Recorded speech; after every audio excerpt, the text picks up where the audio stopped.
অজু ছাড়া কোনো দোয়া পড়া যাবে কিনা? উত্তর হলো দোয়া, যে কোনো দোয়া পাঠের জন্য অজু কখনো শর্ত নয়। কারণ দোয়াটা এত জরুরি একটা কাজ, সব সময় দোয়া করা লাগতে পারে।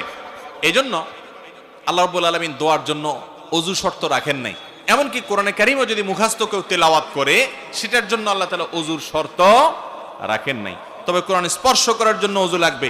হাদিস অস্বীকারীর কিছু ফিতনাবাজ বের হয়েছে, এরা বলে না কোরআন ধরার জন্য নাকি অজু লাগবে না।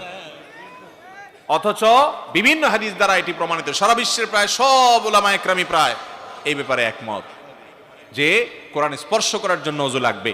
এই বিষয়ে দ্বিমত খুব বেশি একটা উল্লেখ করার মতো নাই। তবে কোরআন তেলাওয়াত মুখস্থ করতে পারেন অজু ছাড়া। আর যে কোনো দোয়া এটা করার জন্য অজু তো লাগবে না, এমনকি গোসল ফরজ হলেও দোয়া করা যাবে আল্লাহর কাছে, জিকির করা যাবে আল্লাহর কাছে। তবে কোরআন তেলাওয়াত করা গোসল ফরজ হলে ওই অবস্থায় যাবে না।